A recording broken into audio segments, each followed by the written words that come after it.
This is a spiritual animal.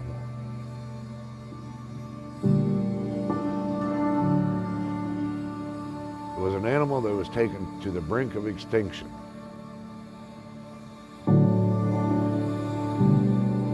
Because of us.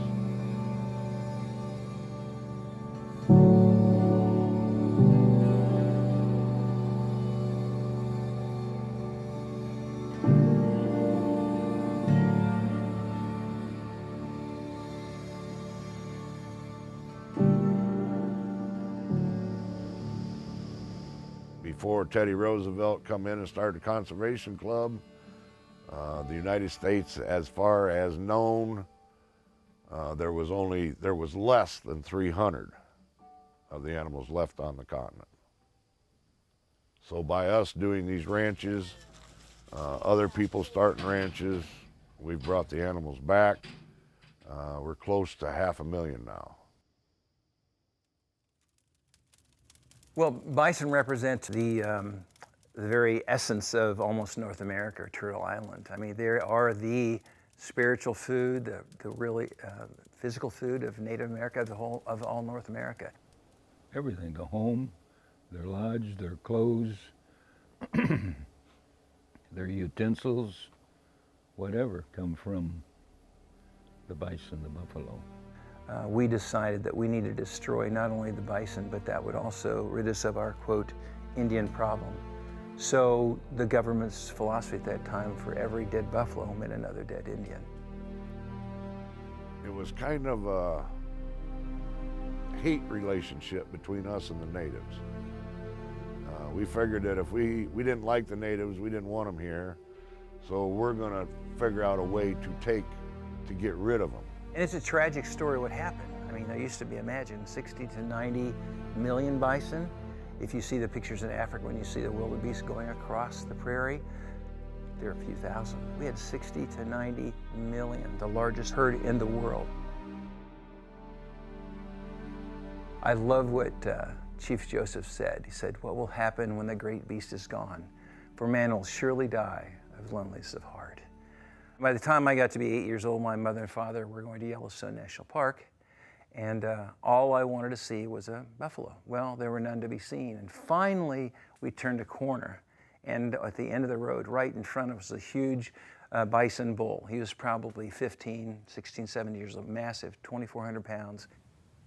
So one day I woke up and said, I want to be more attached to the majestic animal. So 2 weeks later, I had 5 little heifer calves and 1 bull calf from Custer State Park, wild, show up at my little place, and I had fenced in quickly 3 acres. Within a couple, 3 weeks, someone came to me and said, I have the perfect property for you, for your bison. And when I came here, I just started practice. I had no money, and I came out and looked at places. I loved it, but I said, there's no way. I went out to the northern part of the property overlooking the lake. At that moment, a gust of wind blew my hat off. So I turned to that gentleman. I said, it's a done deal. It's Wild Winds Buffalo Preserve. During one of our roundups, one of the animals got injured and actually died. And I remember we did have a medicine man here at that time. And I remember I started to say, I want to save every part of that animal. And I started to actually help skin the animal and save it. And then Medicine grabbed me and he said, no, that's your brother.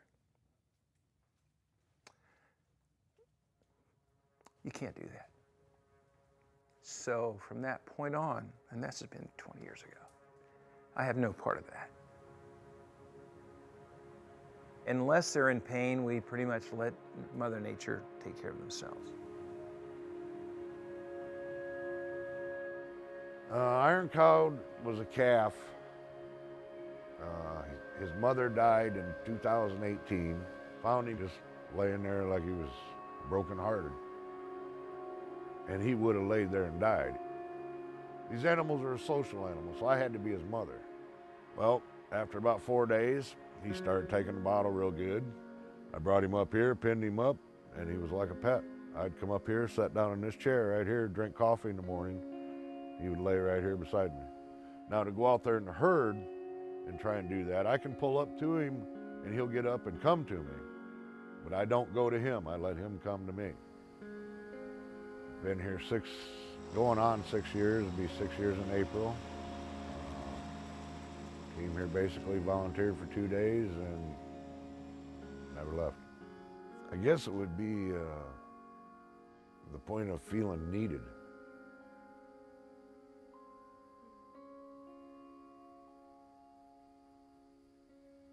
It was like they needed me here. So we're gonna go out and see if we can find some buffalo or bison.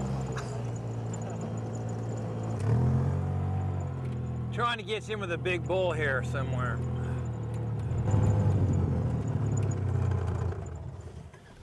Oh yeah, they're pushing a little bit. So they developed dominance early on. They're just playing right now. Hi, baby. Hi, baby. Here. Come around here. Come this way. Come over here. Come over here. Yeah. So you should never do this, by the way.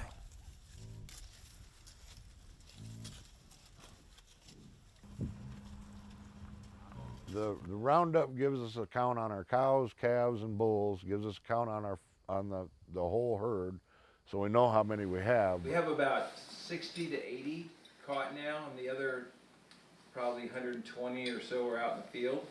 So we may go ahead and start and try to get those in. Our big goal is no one get hurt and no buffalo get hurt, and so we'll be really safe. I like buffalo easy.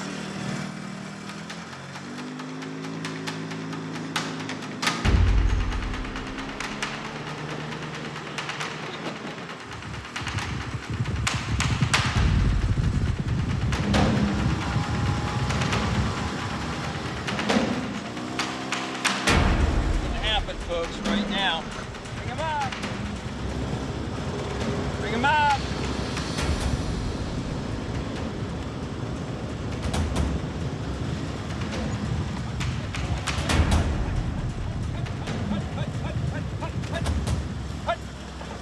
Yeehaw! That was an exciting day. You know, you want to do all you can to help them, but you also don't want to get in the way of nature and their natural selection.